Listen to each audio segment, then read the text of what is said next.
All righty, let's see. One second.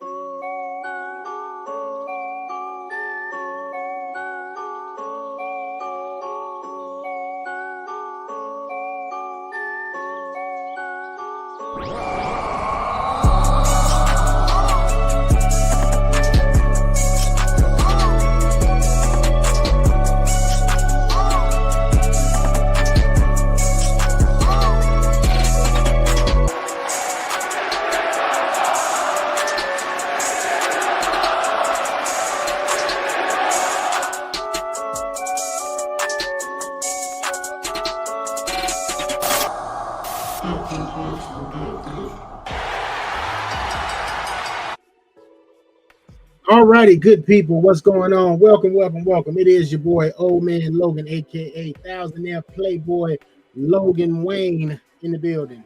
And with me is my esteemed colleague, the other KG, Whiskey Sour KG, the Whiskey Assassin, the Ginger Assassin, Mr. Ken Gardner. All right. We're going to go ahead and get these intros out of the way right quick, good people. And we're going to talk wrestling. We got the weekly recap to discuss. We got Karrion Kross and Scarlett Bordeaux's apparent departure. We got some fan reactions to that news and fan reaction to just the WWE programming and product as a whole as of late, and the criticisms that Triple H has faced in recent months, maybe the last 2 years even, in regards to WWE product. All right. So before we go and get started in our episode, let me go ahead. Let me find this gent's intro. Hold on 1 minute, KG. 1 minute. It's the Ginger Whiskey Assassin, the other KG. Hashtag y'all gotta chill.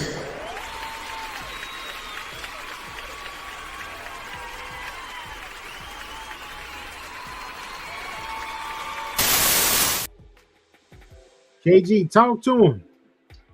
Ladies and gentlemen, speaking of the real version of Sinners, our buddy Wise Man brought up an alternate version of that movie. But I saw the original movie that last Friday, and as the Irish vampires running around in a circle leading river dances, I couldn't help but think that's how BKM saw Finn Balor. Yeah, he never bought into the demon. He definitely wanted him to be a dancer. What you say they call again? My bad. The river dance. Yeah, we wanted him to do a river dance. We wanted him to bust it out, man. Oh man. Okay. He was leading the stable, man. That was his judgment day, literally. Right. Nasty work. Him, Sheamus, and what was my man's name from back in the day? They used to be with the small person. I can't remember his name. Oh, Hornswoggle. Hornswoggle. There we go. Hornswoggle. Oh man. His illegitimate child. Oh man. Okay, let me get mine out of here right quick. It's Big Oos, Old Man Logan, acknowledging.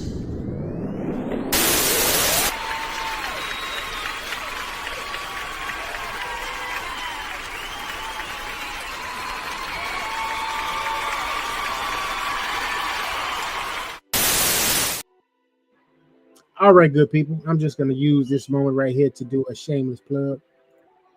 Bam! There we go. Fella! You remember that, KG? Yeah.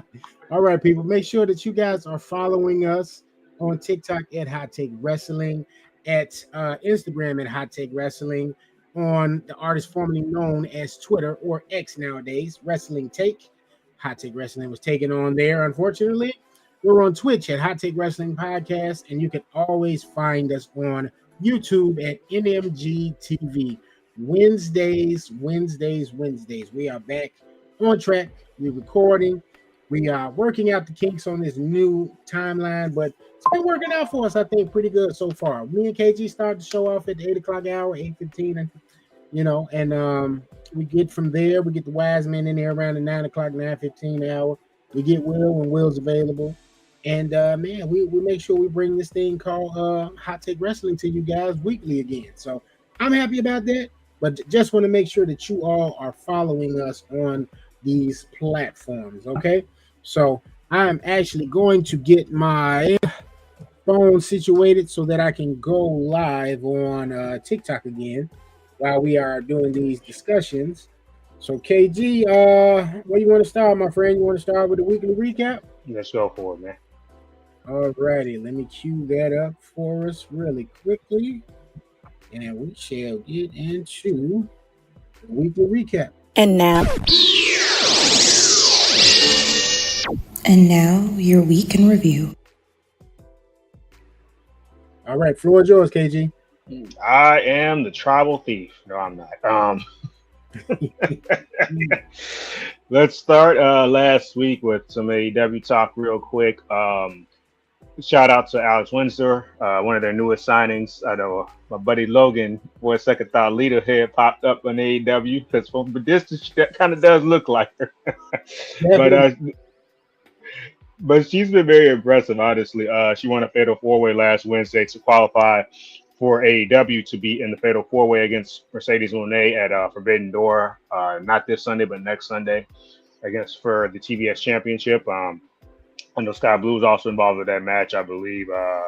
Lee Cleveland Amanada was in there, and one other wrestler I'm missing. But yeah, that was pretty damn good Fatal 4-Way, honestly.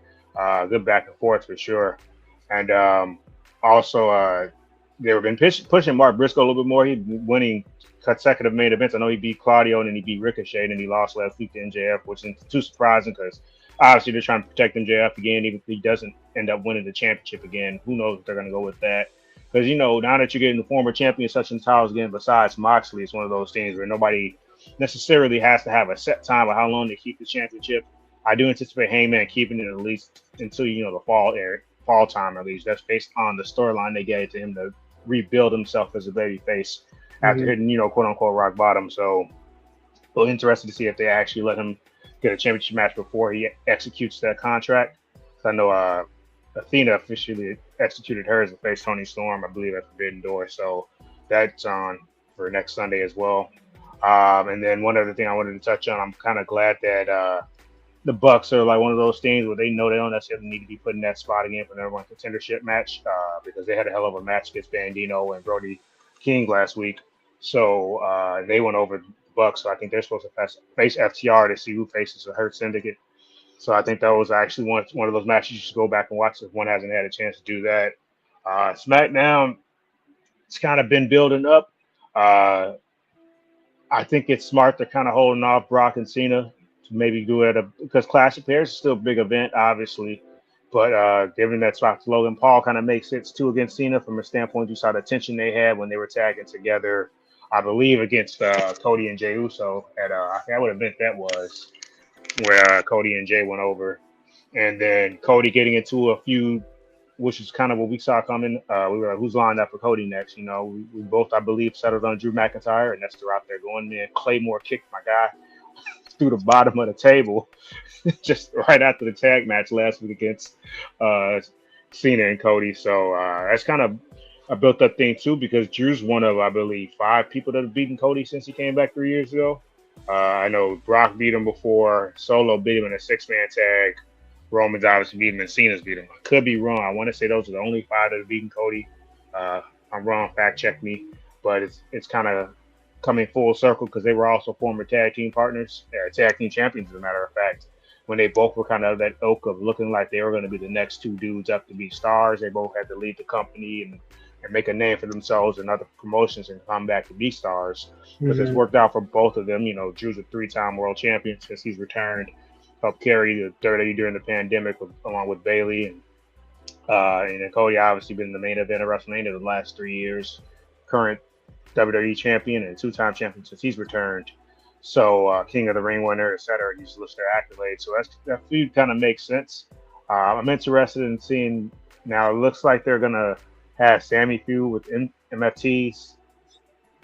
As far as I'm concerned, I thought MFT should stiff a motherfucking thug or something. Just joking.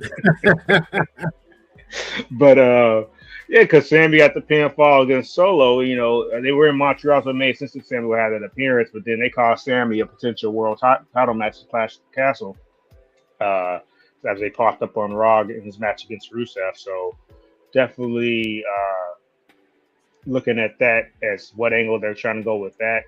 I'm hoping, like we said, we all think the bloodline thing needs to kind of die, but if they're interjecting Sammy into it, I'm thinking that we're gonna get this has to be the last of Raw because Solo still got beef with Jacob and Jimmy, obviously. So there's a tie-in. I think if you go, since they just have 4, maybe you do 4 and 4 instead of 5 on 5. I think Roman needs to definitely stay out of it this time. I don't think it looks like that's the route they're going personally. That's what the setup looks like for sure. And if Sammy gives into temptation, so to speak, does he turn on them this time? And maybe because Sammy and Jay, they've been on the winning side the last, 2 years of War Games, or three actually, because they beat KO. Who else was on KO's team? I forgot who else was on that team. But Warren on that team? Was Drew? Drew was on that team for sure. Yeah. That was when he officially was with the Bloodline, and then I know 2 years ago that's when Punk came back. He was on the team with Cody and Randy and Seth. Him and Jay were, and then last year it was the OG versus Bloodline versus the new Bloodline. So I just forgot who the team was in 2022, but I do remember that it was Solo, the Usos, and Roman and Sammy versus I think it was KO, Drew, and some other Sheamus. I think it was another team possibly, but I got it. yeah. I pulled it up. Okay. So we had the Brawling Brutes, Sheamus, Ridge Holland, Yeah. Butch, Drew McIntyre, and Kevin Owens. Okay, that's what it was. Okay, yeah. I don't know why I forgot the other two dudes. Great. And then who am I thinking? Tag title wise, that's I'm glad that they are giving more attention to the SmackDown tag team division. They definitely, even though there's just a bunch of chaos, it's still way more attention being paid to detail than Raw, because the Raw, you're just getting these backstage segments. You don't have any actual full-on feuds. You have Judgment Day just chilling backstage. Mm-hmm. Between the last two champions, them and New Day, I want to say over the last, since who got it? Because they beat the War Raiders. So who did Judgment Day beat? Judgment Day beat. Was it New Day? Because they beat. No, I'm saying before they got the second time, because the first time they had it. I wanted to say, did they beat Truth and Miz, or am I tweaking? When JD and Finn got it last year. Yeah, they beat Truth and Miz. Okay, because this is the point I was. Yeah, right after WrestleMania, a few months. Yeah, because the point I'm making was is these titles are not really being defended at all. Like, you just got them just playing video games, someone in the clubhouse, and I was like, what is going on right now? And then if you have the Netflix, if you don't watch it on the streaming thing and you get the replay, you see some segments where they're getting interviewed off camera, basically in between matches in the next promo segment. But I mean, it's nothing really being done to advance the tag team division on Raw. So it's refreshing to see that on SmackDown, where you got the underlying feuds with DIY and Street Profits. Who they was joking with Johnny Gargano, called him the worst husband of the year because he's the one that fell into Candice when she took that bump off the ladder at SummerSlam. Yeah, that was a nasty bump. Yeah. So that's cool to see that. I think that was the only thing I wanted to touch on SmackDown, because it's like, only going back to 2 hours. They're still getting some stuff in there, obviously, which is great. But it's just a little less to talk about on SmackDown on that end. They don't look like they have anybody lined up for Tiffany next, so we'll see what route that goes. And you have the tension on Raw between the Kabuki Warriors and Io, where they cost her that match against Roxanne. So. And that's kind of underlined because people said back in when they were in Japan that Asuka and Io kind of did have a feud, where it's like, and it translated, if you listen to what the promos they were cutting when they were talking to each other in Japanese, some people said they were saying some real disrespectful stuff to each other about a year or two ago. So I'm not sure if that tie-in's like a kind of legit heat, or they're trying to build off of that, or is it going to be a turn? Because she's supposed to get that title match. They're probably going to go with the same angle, where maybe they tried to help her out against Naomi as opposed to Roxanne, since Naomi got pulled from that match.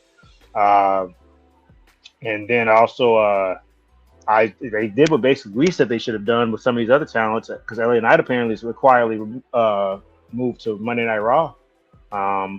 If you look at, I guess he's on their roster now because Jey said welcome to Monday Night Raw, and then on Wikipedia it says LA Knight's officially part of the Raw brand. So Really? not yeah. So I mean, I'm fine with that. Like I said, I would like to see some guys. We just talked about that at nauseum a little bit last week, where it's like, okay, um, if you're not either like the men and the women's IC US champions or not a world champion, I don't think you should be exclusive to one brand because it just gives more depth for more feuds. Because what would they really be doing with LA Knight on SmackDown after that US title picture? Not much.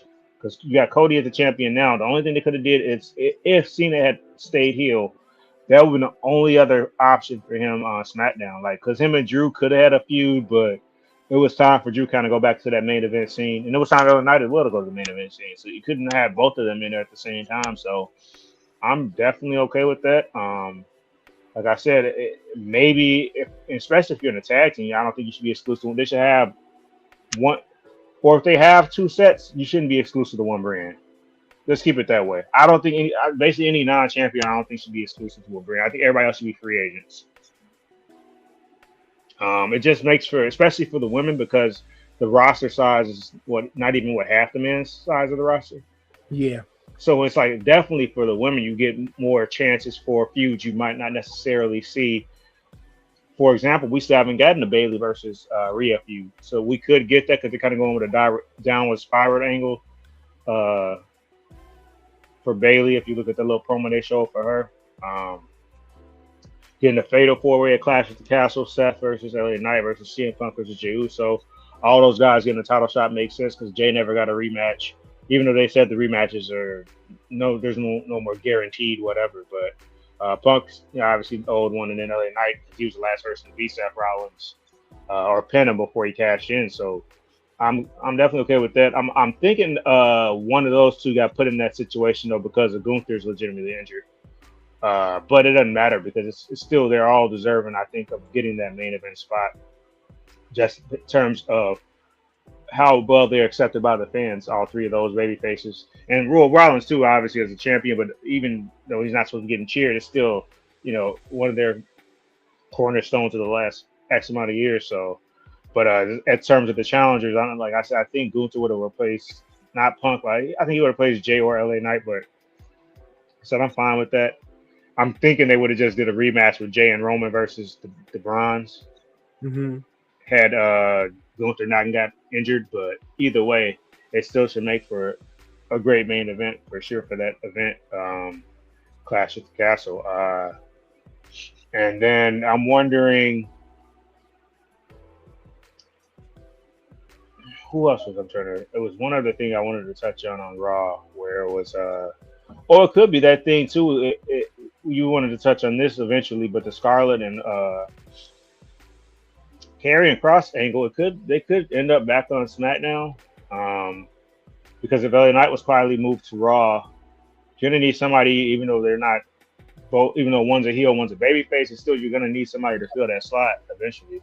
So I just checked, right? I went on WWE website to check the rosters.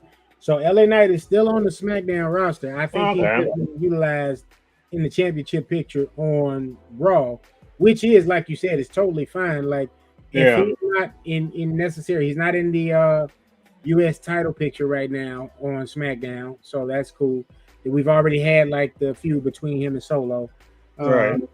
So moving him over to Raw and utilizing him in the Raw heavyweight title picture, it's still a good look for him because now at least we're getting LA Knight in main event caliber matches, which will help in the long run. Because for me personally, I think when you get to thinking about dark horses and maybe for sure winners of the Royal Rumble next year, I think his name definitely has to be in the conversation there. I don't think you can think of a winner without his name coming up at least in the conversation. So them doing this, utilizing them, like you said, in the space where it might not be the SmackDown. He's technically a SmackDown wrestler, but he's on Monday Night Raw, still being utilized in the title picture. It's still a great look for him, and it positions him to be become a favorite when it comes time for the Royal Rumble. As long as he has good showings in these matches and is able to stay healthy. Right, because we already know he has what it takes promo wise. Uh, called Bronson Reed a walking footlocker. Yeah, yeah. And I was He still has his little humor going. So once you said that initially, I was like, I wonder if they're gonna maybe move AJ back to SmackDown if they were trading LA Knight over to Raw. You know what I mean? Because I got to think like that would be like a fair trade, I suppose. Because Brock, I'm guessing, is going to be. I'm pretty sure Brock will bounce depending on whatever their plan is for him. He'll probably bounce back and forth between both brands, but I don't see him technically on any brand at this moment. well, AJ, I think though, if they do officially move, I just assume because that's what he said, and then Wikipedia had it up too. So maybe that was just a mistake on Jay's part, just promo wise. He was just caught in the moment. But I will say, AJ, I know they're going to try to finish up that feud with Dom first before if they do decide to move AJ. Which, like you said, is enough star power to match up, and that makes sense because AJ, he would have something to do on SmackDown. He's been through his little stretch with the Bloodline as well, but they give somebody an adequate opponent for Solo for sure. Exactly. And I took the words out of my mouth. I was going to say that would be a fresh matchup there for Solo with AJ, since they kind of utilizing them in the mid card. Yeah, exactly. Yeah. And then you also because they did that one thing where they were trying to get Omos over. You know, AJ ain't been in a tag team really, so if there's somebody on SmackDown that's kind of like an up and coming person. I mean, I know they already kind of did a makeshift team with Andrade and Rey Fenix, which is actually obviously clicking really well. But you could also potentially put them with somebody, maybe if somebody gets called up from NXT, and put them in that tag team space as well to kind of groom somebody in a sense. I don't know who that would be because I don't know if they want to leave Javon down there. That's a young talent name, right? Yeah, Javon Evans. Yeah, something like that. Similar where he takes them under the wing. I know they're doing that angle. They haven't done it with a babyface in a while though. Two baby faces. They've done that with the heel angles, obviously, with Miz trying to help Mello out. Yeah. So you definitely have some options as far as that's concerned with AJ if that officially happens with LA Knight going over there. I just feel like even though this is seen as last year, maybe they also decided to, and I'm not saying what they have or haven't done, they could have just did the whole thing where maybe he's going to make more appearances now. I don't know though. I don't think so. But it could be that too, because if Cena's making more appearances, you kind of have the ability to remove it, especially with Cena being a babyface again too. Yeah. Now you're putting LA Knight even further down the totem pole, quote unquote, in that babyface realm, and that could be if, like I said, if it actually is all tangent upon whatever they decide. I think that might make the most sense. Yeah, that's great that you pointed that out. I didn't even think about that until you literally just pointed that out.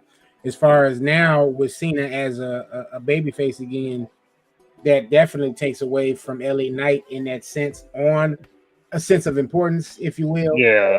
SmackDown's roster in terms of their babyfaces. So them actually utilizing Knight over on Raw, you know what I'm saying, in the title picture, it does wonders for him. I think creatively that was the right move to do, even though he's technically a SmackDown wrestler. Yeah. You know, utilizing them on Raw in the meanwhile, you know, was a good right. Because like I said, and they might just be doing that for Solo, even though Sammy says in a sense that's a linear move because he's won everything. He's never been U.S. champion, but like it's still a mid-card championship, but it still gives Sammy something to do because right now they're not going to pull the trigger on that. As much as we love to see it for Sammy, I think they pull the trigger on that. Sammy's gonna have to go back to SmackDown. Yeah, that's not to say that he won't win it on Raw. He could go over Seth. There's a tie in there, obviously. They have a long history. They go way back. He's one of the first people that was rebelling against Seth. And so it's not to say he won't win it on Raw, but it all depends. WrestleMania is 7 months away, give or take. Eight, yeah, because they moved it back to mid-April again. So they got time to play around creatively to see what they want to do. Should that actually come to fruition for Sammy, which I think he's up there as being him. LA Knight are two of the guys that are up there. I don't say necessarily deserving, but have put in that equity to have that WrestleMania moment as a world champion, whether it be going into WrestleMania or winning at WrestleMania at some point, capturing the top prize or one of the top prizes in the game. Yeah. And speaking of almost, on WWE's free agent list, it's him and, you guessed it, Brock Lesnar. So those are the two quote unquote free agents. So they're necessarily not on either brand right now. So they could pop up wherever, which I know some fans might take a crap on that idea. I'm going to just throw it out there. Oba Femi versus either Almost or a Brock Lesnar on NXT. What do you think? You were going the same wavelength I was going to think. Thought process wise, I was definitely thinking Almost should probably go to NXT. I mean, at the time when the way they were using him on the main roster made sense. They tried the thing with AJ, which we've already seen plenty of times ad nauseum, and the Diesel and HBK thing where you have this, even though the smaller wrestler has his big body art back up and they've done that with they've kind of done it in the women's division too with Liv and Raquel. So it will give him a chance to develop his character, get a little bit more seasoning in the ring, because he doesn't look terrible. He just looks like he's gonna need time to adjust to guys that are not necessarily in the heavyweight division, because you just can't keep like in a realistic setting. You can't always have them facing guys that look like Drew McIntyre and Sheamus and all that. They have enough guys on that roster. But one wants them to have a chance to not necessarily be pigeonholed as baby faces because of him too, though. Because with guys like that, and that was the Braun Strowman problem when he was Universal Champion. You're trying to put him as a believable babyface. You don't have a lot of options. So heel-wise, you have a little bit more options on the roster for him if he's presented as a heel. But I do think he does need to get a little bit more experience, and that would be a perfect setting for him. And that doesn't necessarily say he has to win a championship from Oma, but I think that match should go down at some point just to. And even if he does go over him, hell, I mean, there's nothing wrong with it. Just get somebody, because Owa's a big dude, so you need somebody. Yeah. You need some more believable challenges for him.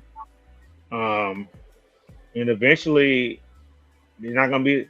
It could be the Oscar thing where he just keeps it until, and damn near just leaves with it too. You can go that route. Yeah. Not leaves with it, but leaves as it retires as the champion or retires from NXT at least and moves on. Yeah, because I can see a scenario of that working, because they definitely have Oba in this space where it's like, I'm taking on any challenges from wherever, however. Yeah. What I'm saying? And I think that would probably be a good step to do with him. I'm trying to think of some other guys. If the Carrion thing, depending on how that plays out, I said it last week, I say it again.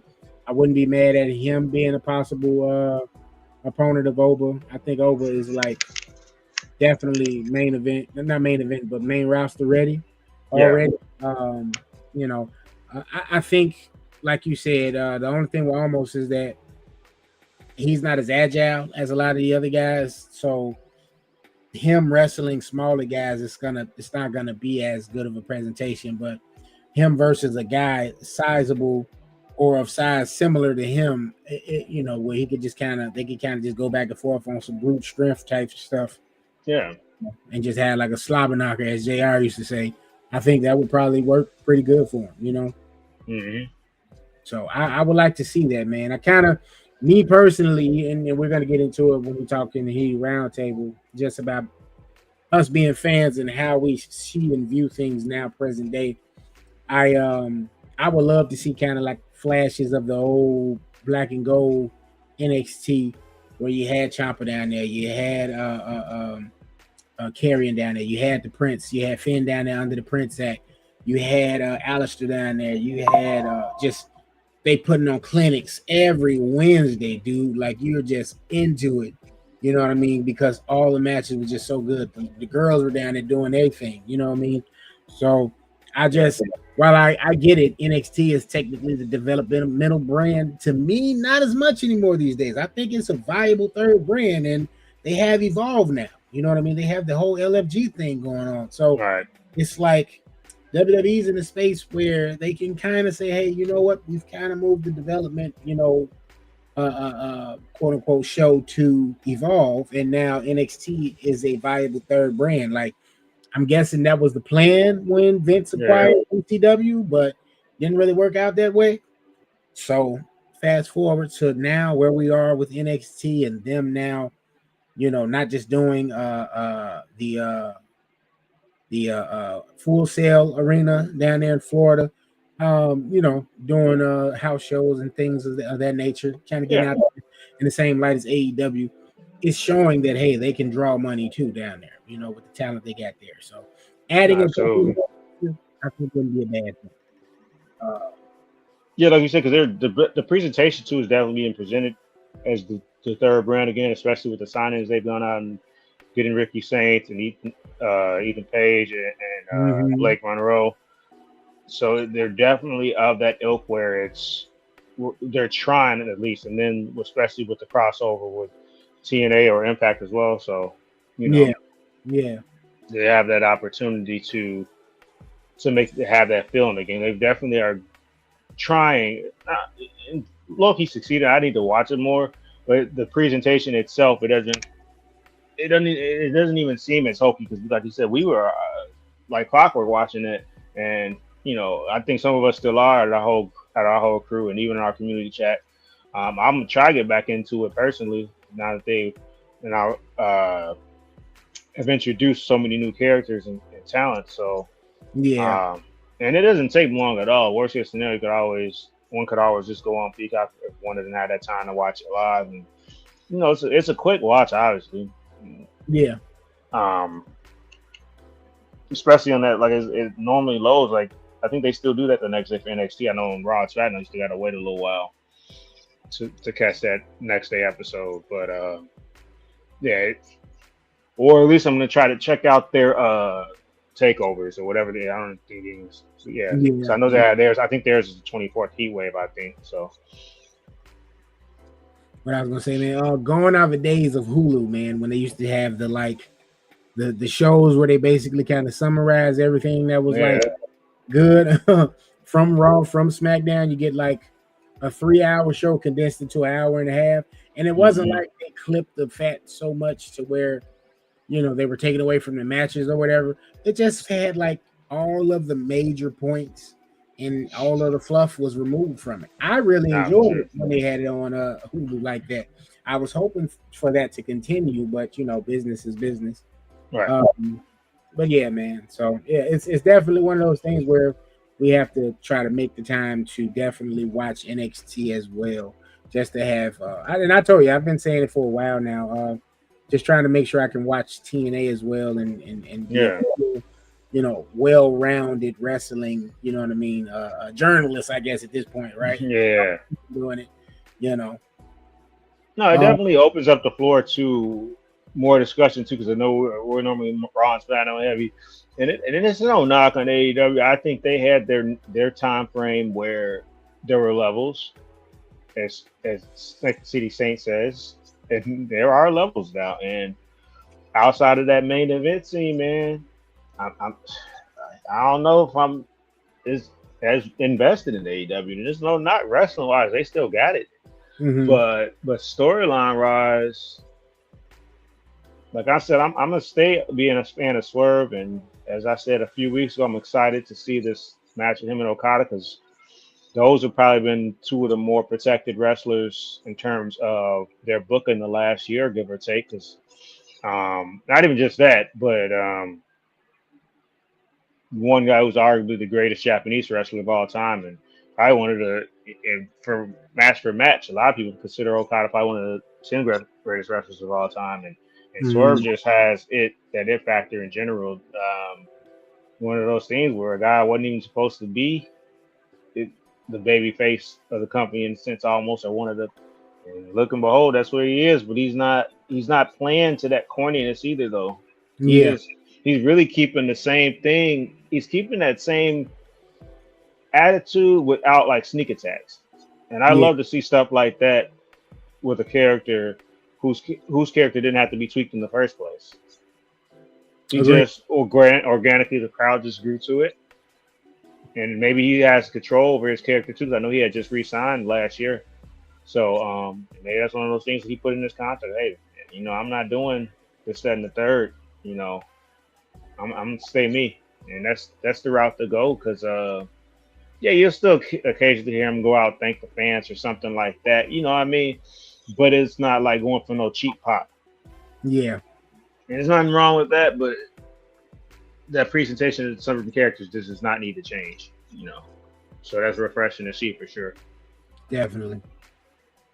Speaking of AEW, they just announced Nick Wayne and Kip Sabian versus Adam Copeland and Christian Cage at Forbidden Door next week. Huh. So they launched that pretty quick.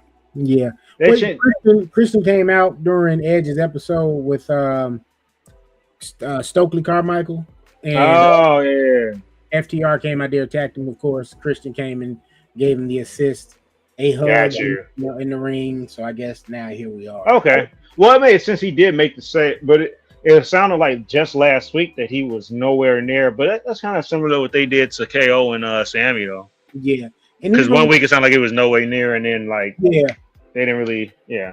even with that, it wasn't like it was a full on like hug embrace, like oh my brother. Like it was just kind of like Copeland embraced him, and Cage, It made sense. You know what I mean? Yeah. He didn't like resist, but he wasn't like oh. Yeah. So I wouldn't say they're full on like Edge and Christian again, but hopefully For the benefits of those with flash photography.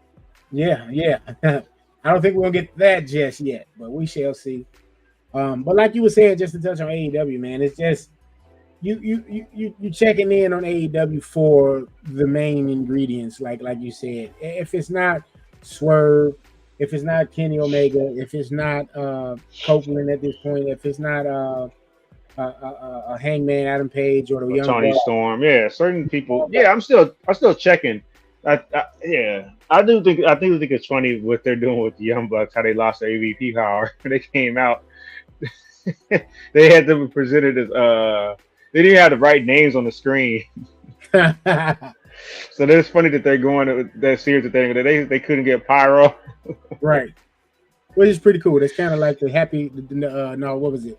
Unhappy Logan. What was the name? Oh, Baron Corbin. Yeah. So That was cool. I've been looking for him to pop up over there too. Like who knows? We'll see, man. Baron Corbin would have been a good person for Oba too if he was still there. No, for sure. Just because he, was one of them people didn't have a problem bouncing back and forth, from Raw to SmackDown to NXT, just kind of filling in the void where needed, No, for sure. Oh boy, we got a chance to like announce it. Shout out to TikTok. We are on TikTok. I haven't had a chance to actually say anything just yet, but let's see. Emmanuel Valinas, thanks for checking us out. Christina Wright, thanks for checking us out. Carson Thomas. Isha Baby, thanks for checking us out. Whitney Dixon, JoJo, what's going on? Let's see. J1OTC, thanks for checking us out, brother. Jason Dean 76, Jackson Parmetti. I'm not gonna even try to butcher that young lady's name. London Bynum, thanks for checking us out. OJ the Juicy Boy, thanks for checking us out. Okay. And yeah, man, we are 100% concentrated. Yeah. That's our focus too. Hopefully for the night. Sometimes we might veer off. Wait a minute. Wait a minute. Wait. First of all, you're not gonna speed past that like you didn't just say what you just said. Wait a minute. This is completely Pulp Fiction. Yes. That's all I got. All right. With that being said, man, we can move on into our. If you didn't have anything else for No, I'm good. I just I think I kind of gave a brief shout out to the tribal thief. I think this is pretty hilarious. This man walking around with J's around his neck. So, yeah, that's about it. That's all I got. And talk about, and that's something they probably just The improv. Shula Fala. That was, you know what I'm saying? The Shula Fala. Crazy. I don't even think that was something they had planned. Crazy word. You know, if they had it planned, then hey, kudos to them. But I don't think they did. I think that was Nah. hey, what could I do here in this moment to like quantify what's taking place? Yeah. And boom, I'm gonna take Roman's shoes. So they running with it. They making it work. You got the black and red joints. Yeah, man. You need another pair to just like make it a whole like actual shoe follow Oh, thing on it.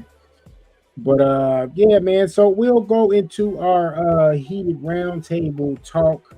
I'll get this out. I went live on TikTok yesterday on my page. I was on my lunch break, and I just was thinking, man. You know, I watch a lot of content. You know, content that we've created on here, content that our associates have created when they make their posts on, you know, TikTok, Instagram, whatever social media platform.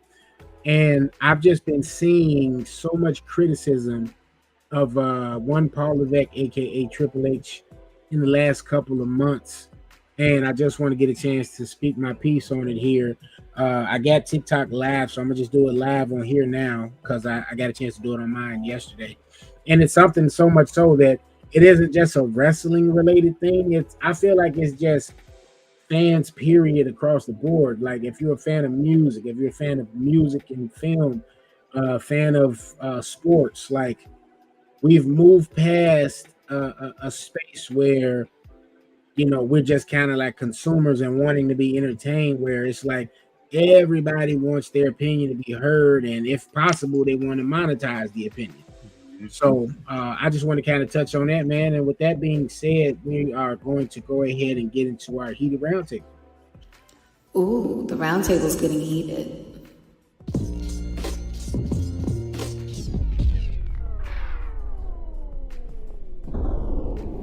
Heated roundtable. Alrighty. So, what would you say, KG? Has it been maybe 3 years since Triple H is taking over the reins? Without any random comebacks from VKM, I believe so. We could fact check on it, but yeah, give or take, it has to be close to 3. Close to 3. What was it? Or was it 2 though? Because he came back into that weird thing, talking about he's connected to WWE. They're now and forever. Like right when he was in all that drama. I think the drama had. Let's double check. He was kind of in court, I want to say, or at least in litigation, and I think he briefly came back after he paid the lady. I can't remember her name. You're right. It's been 3 years. Go ahead though. Yeah, it said it started in 2022. Okay, so we're 3 years into a VKM-less WWE system, and I think, you know, I'll use us for an example. So in our group chat, you know, me, you, Wiseman, and KG, I said KG, and Joe, we were on there, and you know, we were having a discussion, and I didn't really get a chance to get y'all thoughts on it. You know, it was primarily me and Joe going back and forth about it, and Joe's been super duper critical of like Triple H and the direction of WWE currently, right? Now, this isn't necessarily about Joe. This is just about fans in general. Like, this has just been a general just observation I've made, you know, because I myself, I'm guilty of it too. So I'm not sitting there saying it as if I'm not doing this. I do it as well. But anyway, 3 years into a VKM-less WWE system, what people I think forget is that WWE has been acquired. They have been bought. They have been sold to another entity, TKO Holdings or group, or however you say it. That's who owns the WWE. Mm-hmm. And much like any other acquisition, much like any other turnover of power, there are going to be changes. You know what I'm saying? There's going to be things that we're going to like. There's going to be things that we don't like. I think with Triple H though, I think what happens is fans get ultra critical of Triple H, and I think they lose sight of who's in the driver's seat really. Like, yeah, he's presented as the guy on television. You know what I'm saying? We know he's headed he's heading creative and making sure storylines happen and all this good stuff and make sure WWE's presented as best as possible on television. But he has. You should know he has people that he has to answer to, that have their own vested ideas and thoughts and what they want to see happen on television. As a result, to try to quantify their money, make as much off of their investment as possible. So that's why, like, when I was checking to see if LA Knight had moved over to the Raw roster quietly and seeing if there was anybody from SmackDown that may have moved over in his place. That's why Roman Reigns is still on the SmackDown roster on the website, the WWE website. But where do we see him primarily now? We see him on Raw. Yeah, his last. Netflix. Because why? When that deal was made with Netflix for them to acquire the rights to show Monday Night Raw, who do they want? All of the rumors were out there that, we want Roman Reigns on Netflix, and we want him to eventually be the champion. It don't matter how we get there, we want him eventually as the champion on Netflix, right? Right. Mm-hmm. So fast forward to where we are today, and as soon as somebody's released, like releases are going to happen. Releases happen on AEW. Mm-hmm. Releases happen everywhere. Nobody stays anywhere forever. Right. Or they just don't renew contracts. In a sense, it's like being released. Yeah. And it's not they just don't announce future endeavor or whatever. Mm-hmm. But in a sense, that's what's happening with some of those talents. Yeah, and I'll go as far as to say this: I haven't, in these latest round of releases from WWE, I haven't necessarily saw official messages on Twitter or whatever have you. Not to say that it don't happen, but I've been seeing the actual talents immediately go to social media and remove XYZ from their social and say, hey, I'm a free agent. I'll see you guys in 90 days or any of that kind of stuff. Mm-hmm. See that first, then you'll probably down the line eventually see WWE address it and say, hey, look, we wish these people well, you know what I'm saying? They're no longer with the company, blah, blah, blah. Right. But to fast forward to my point here. So I've noticed just the rise of criticism that Triple H has faced. And I think it's not only just a Triple H thing. I think us as consumers, us as fans, whether it's being fans of wrestling, whether it's being fans of football, baseball, basketball, ice hockey, just sports in general, Marvel, DC, whatever, your poison is, right? Right. We've moved into this space where we are no longer trying to be entertained. It's all about trying to figure out what's next. Like, we're in such a microwave era of give me what I want to give it to me now. And to the point of it, like, then, all right, you got what you want, but then what's next? Right. People aren't living in a moment and enjoying. Right. So there's so much that goes on. And now there's some things, okay, when it's hokey, I get it. Yeah. Travis Scott slapping and bursting Cody Rhodes' eardrum, that helped nobody. Was that a deal that probably, they'll look back and say, hey, maybe we shouldn't have did this for Travis Scott. Hey, that's to be determined. But for us as fans, it was like, whatever. He didn't really bring too much to that storyline. That we got the match we should have got from Cena and Cody at SummerSlam. So we eventually got what we wanted. It just took us a while. But I wanted to get your thoughts, man, because in our personal conversation, everybody else is peeling their curtain back. So, hey, why don't we peel our curtain back a little bit? In our personal conversation, I said, hey, you know what? We worked for a place that, was acquired. Things went on for the remainder of that year, kind of as it was, small minor tweaks here or there. And then that following year is when we started to see the protocols change and we started to see things put in place by the new owners because they had a chance to sit back, assess what was in place, what was working, what wasn't working, and their opinions, what they wanted to see continue, but they wanted to see maybe change. You know what I mean? And then from there, they started to execute those moves to make things more like whatever they desired. So us, being, employees there, we either made the decision to stay and continue to work there, or we made the decision to leave or not.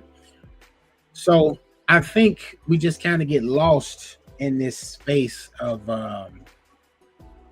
just being ready to be critical, be ready to judge something, and we don't appreciate what's in front of us anymore. They're not going to knock everything out of the park every single time. It's just not going to happen. That's wishful thinking. They even think that they can do that.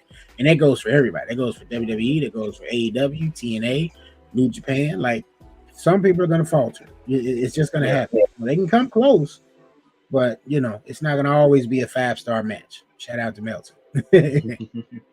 So, what's your thoughts, bro?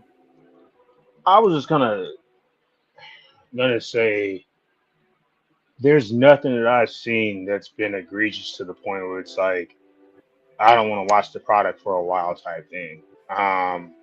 Now, when the year started, so let's go over the 3-year arc. I think 2023, the biggest criticism was Cody didn't finish the story.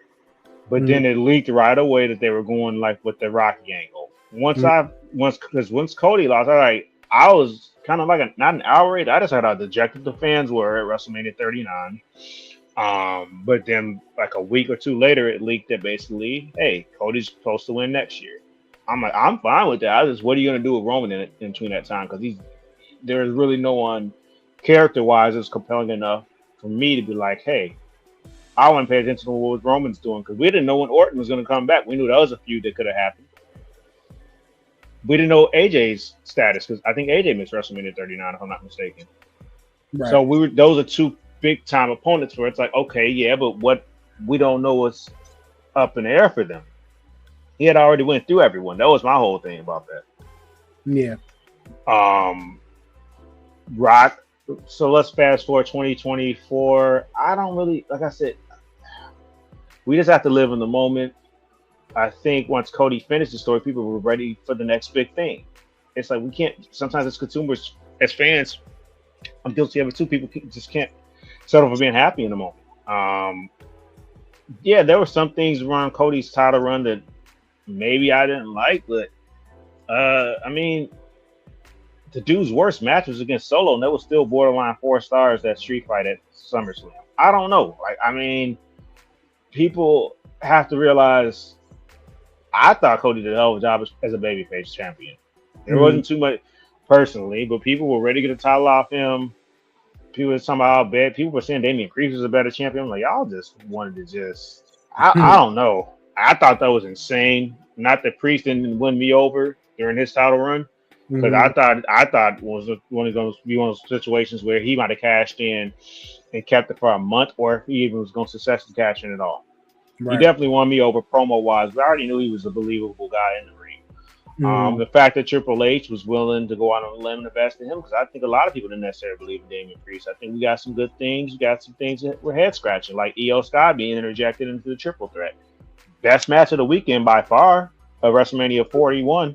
But at the same time, it just didn't make sense at the time. Rock starting this year out after he put Cody through hell, whipping him with weight belts and all this. I want to acknowledge the quarterback of the WWE, Cody Rhodes. Bro, where did this come from? Now I want 2 months later, I want your soul. Okay, yeah, stuff like that did not make sense. And then Rock doesn't even get involved at any point of this storyline arc ever again. So yeah, that was dumb. But he's also righted some wrongs. We knew the Cena heel turn. They weren't either fully committed enough to it. We went over this several times. I don't want to sound like I'm beating a dead horse. That's been righted. I just can't see anything that's. I mean, we got. I don't know how many people were happy about this. As a fan, I was. CM Punk finally got his chance to main event at WrestleMania. That was something that people were adamant that it should have happened years ago when he was with the company. During his during the summer, from the summer of Punk through the time he was shooting with Undertaker up this, which was his last WrestleMania match before WrestleMania 41 this year. Because people were even saying they could have did streak versus title. They could have main evented 29. Fine, because it was the best match on the card. Shit happens. Excuse my language, but yeah, it's just like he's righted a lot of wrongs. There's some things he could have done right, and I'm not saying he's done everything right. Like I just pointed out three things that was kind of head scratching. Like I said, the Cody losing to WrestleMania 39, the Rock thing, and the Io Sky thing. Personally, for me, he's making sure guys take this stuff seriously. The fact that I think we might have been critical of it at the time, WrestleMania 38, the Logan Paul signing has been great for the company. So, I mean, he's expanded this whole thing.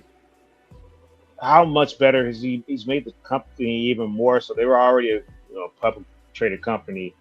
They're worth $1 billion, yada yada yada. But like he's transitioning. He must be doing something right. If he got Netflix buying the program, Exactly. He was producing compelling 3-hour television, which we thought was impossible with Raw. SmackDown, it felt like a breeze. It didn't feel like I was watching no 7 to 10 show. Now, granted, there were some times I watched the 2 hours and then whatever, I recorded the last one. The point is, it didn't feel like I would. It just was me having somewhere else to go. It wasn't because I had boredom or I cut it off. But Right. what are your thoughts? I just think, man, we, for lack of a better term, we kind of just have to trust the process and learn how to be fans again, man. I think all of the examples you pointed out are very good examples as to what he's been able to do in that position. I remember when Logan Paul got announced signing with WWE and the backlash that got. Now look at where he's at now, where he's having spots. He just had a spot. He had a match with Jelly Roll essentially because Randy was like featured in it for a quick little second. You know what I mean? Right. Uh-huh. They made a match with Jelly Roll. Unbelievable. You know what I'm saying? Him entertaining, yeah. It was an entertaining match. Jelly Roll did enough, in terms of him training to, help make the match good as well. But because you're only as good as your dance partner. So you got to give his credit because he actually came in, took it serious as well. You don't have a good match if you don't. But I think because some of that stuff definitely could have got botched, like the Boss Man Slam, stuff like that. That is not necessarily an easy move to pull out. I don't care how big of a dude you are. You could easily drop somebody on their damn head. Yeah. So I think just us as fans, man, we've kind of lost our way at times because, like I said, I'm guilty of it. You're guilty. We're all guilty of it. Hell, we're on live doing the show, recapping. Like, it's us, watching something that we love and then coming here to share our opinions on it with the rest of the people to get their thoughts on it as well. You know what I'm saying? Mm-hmm. So when I say it, I'm not saying that of a place of judgment. I just say it to say that I think a lot of fans, they forget to just enjoy the moment. Enjoy the ride, you know what I'm saying? And, move the proverbial, journalism, or journalist glasses, you know what I mean? Just kind of take it, enjoy it.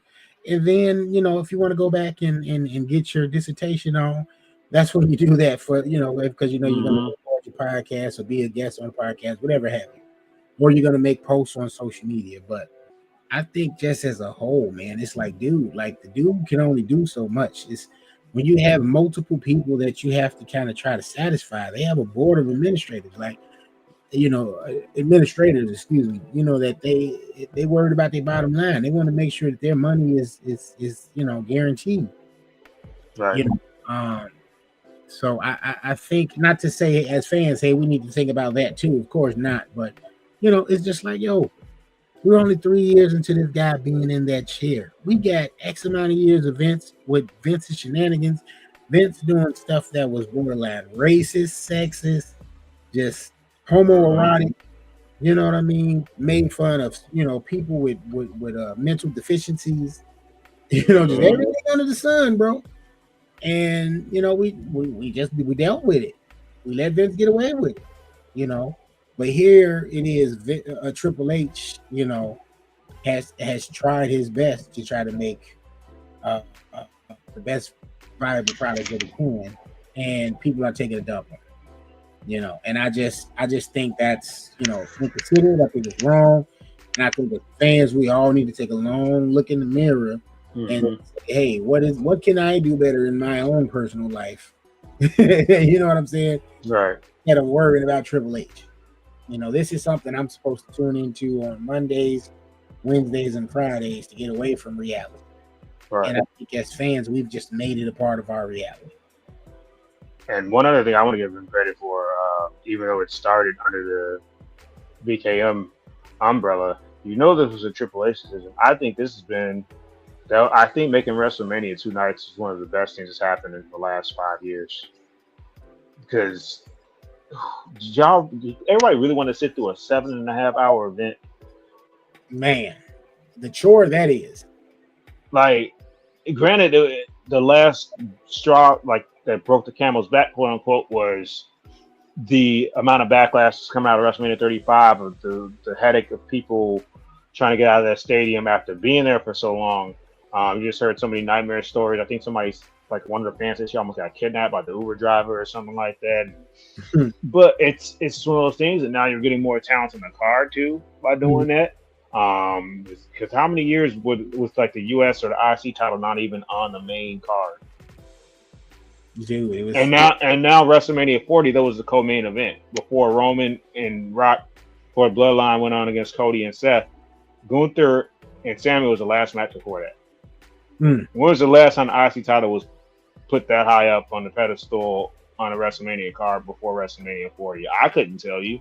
Yeah, because I don't even know if was it defended at 39? Oh yeah, it was a triple threat. It was like the best match on the card next to that night it was. That was Gunther, Sheamus, and Drew McIntyre. But dude, that was like the second match of the. I'm just saying that it's like it was not presented. Yeah, they got so formulaic with the IC belt, the IC. It was on a pre-show of 33. A pre-show, or it was like the ladder match of the night. The US, right.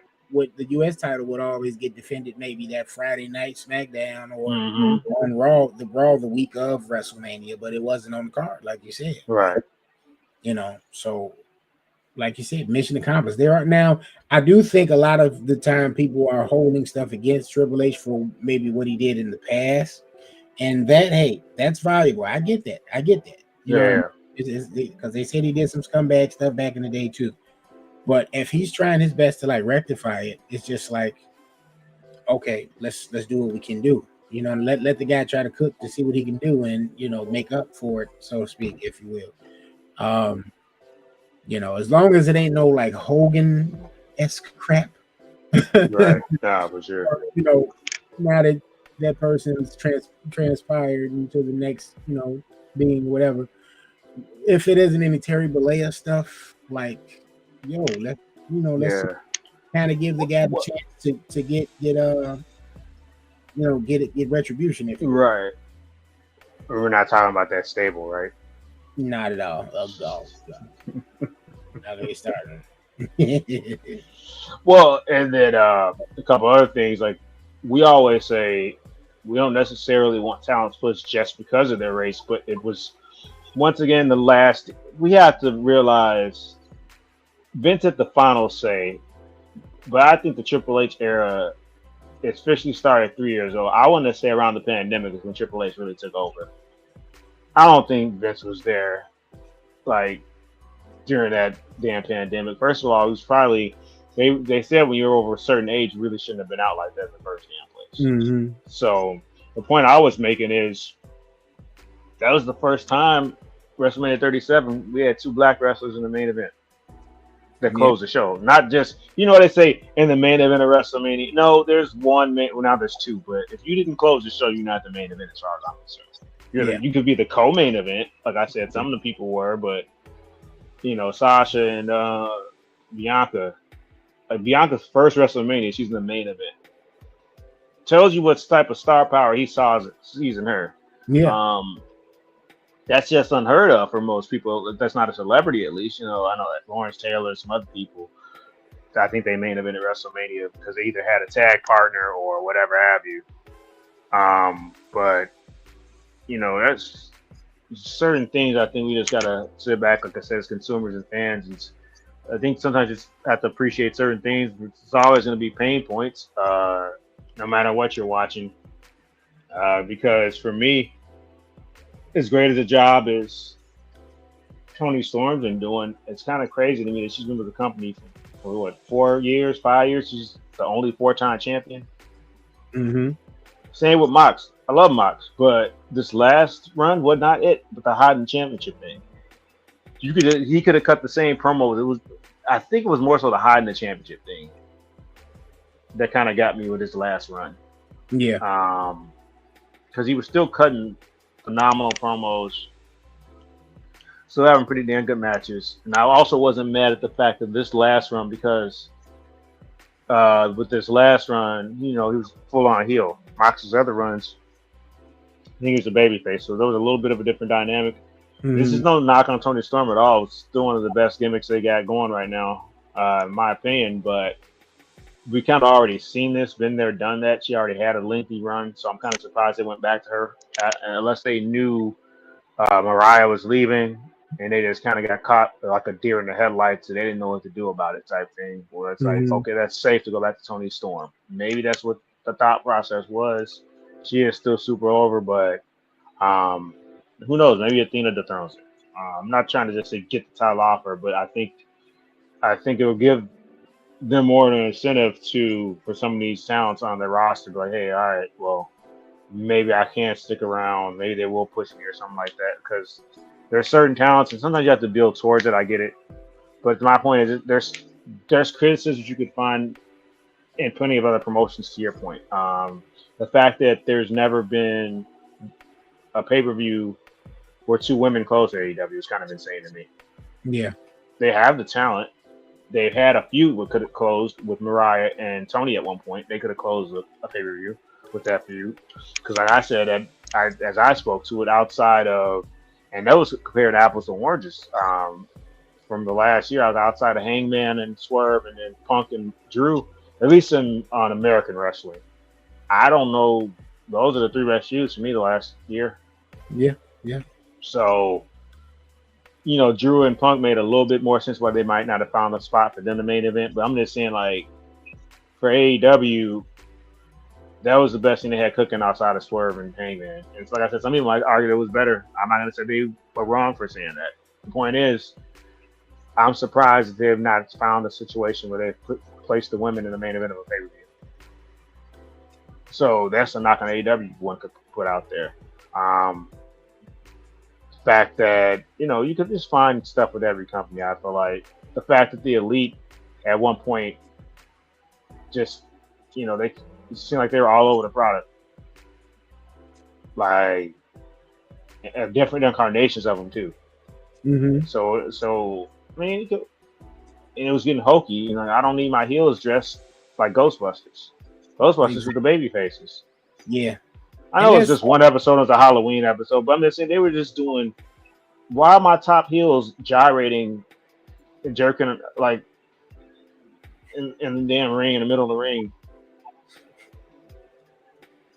Like, they basically were being New Day, but they were heels. New Day, when they were heels, they would joke around, but it seemed more natural. I don't know how to describe it. Like, it just seemed actually entertaining. It's not like the Bucks try too damn hard. Maybe it's because they're not really. Maybe it's because their promos aren't in. I mean, not even the gyrate. Maybe I'm just because the gyrating and is gyrating. Pause. I know we didn't get that in tonight. But just certain things one could look at both companies might not be happy with. But eventually, wrongs get righted. I don't think Ospreay should have ever been presented as a heel when he first got introduced to AEW, but he was a heel for X amount of time until they were like, all right, well, yeah, this isn't working. So you're allowed to just hit a reset button, and there's no product that's going to be perfect, man. Yeah. Well said, my friend. Well said. You hit a round of applause for that.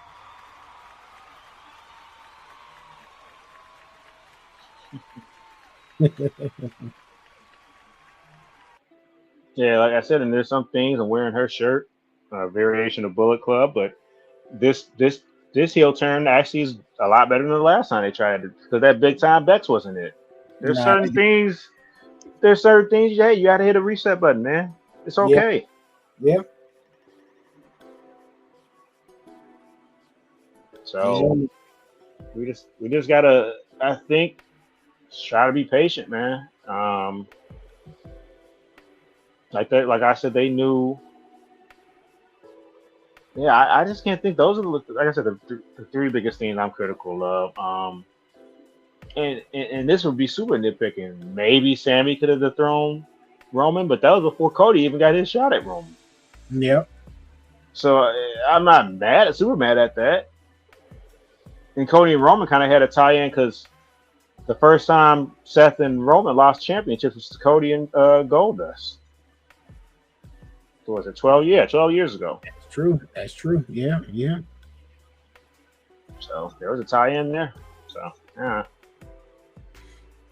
All right, man. Well, brother, that's all I had for tonight. Yeah, all right. No, I'm not got anything else either. I think next week we'll try to be a little bit more AEW heavy. There's people that would like that. I will go look at the card now, preface before next week, everybody, because it's Forbidden Door. I'm not trying to speak for Logan, but I'm going to let y'all know I'm not going to know a lot of the NJPW wrestlers. I know some of them by name. I was at Forbidden Door 3 years ago. I know some of the talents have come over to AEW. We will do our best to give these predictions. Mm-hmm. I think for the most part, we shouldn't expect anything too crazy at Forbidden Door title-wise, outside of maybe Athena taking that title off Tony. They might be setting up Mercedes to lose her first match, but be protected. Because I think she's lost a tag match before. So this would be the first time she's lost a championship in AEW. Mm-hmm. And she might not even get pinned. So stuff like that, we'll get it all lined up, teed up for y'all next week, as well as I think Heat Wave is, like I said, next Sunday. So that should be part of our, Yeah. All right, KG, will you line that right up? Let me go ahead and tell the people one more time. Bam! Make sure y'all checking out Hot Take Wrestling, okay? Let me check out this sound right here. Make sure to like, follow, and subscribe to Hot Take Wrestling Podcast. Make sure to like, follow, and subscribe to Hot Take Wrestling Podcast. Hey, y'all heard the lady. Y'all heard the lady, okay? Make sure you're following us on TikTok at Hot Take Wrestling. TikTok, we're on there right now. Hi, guys. Instagram, follow us at Hot Take Wrestling. The artist formerly known as Twitter, as Chris Jericho used to say on his podcast, now known as X these days, and Wrestling Take, because some good, bright gentlemen already had Hot Take Wrestling taken on Twitter. Twitch, shout out to y'all as well. You can follow us on there at Hot Take Wrestling Podcast. And last but certainly not least, you can find us on YouTube at NMG TV. Please like, share, and subscribe. Tell a friend to follow and check out Hot Take Wrestling. All right. Outside of that, good people, we are going to end this episode. Be sure to tune in later tonight. You'll get the Wise Man Phil, aka No Chill with Phil, and Mrs. JoJo. They will be doing Hot Take After Dark. They are the night owls of the bunch. You might even see Akil, also known as the Hot Take Heel. He's giving himself his own name. Okay, cool. I'm rolling with it. He might be on there. I've noticed he's been on there the last couple of days with them. And I hope you all enjoy that. Seems like everybody is really enjoying Hot Take After Dark. So y'all please tune in. Wise Man will be on here later on with that. I think they're starting at, it's 9:30 now. They're going to probably start maybe about an hour. So tune in for y'all, dose of nastiness from the good folks at Hot Take Wrestling. All right? KJ, you need words, man? Yeah, if Solab is MFCs, this is we the MWT, my wrestling tree. Oh man, on that note, this is Hot Take Wrestling, y'all.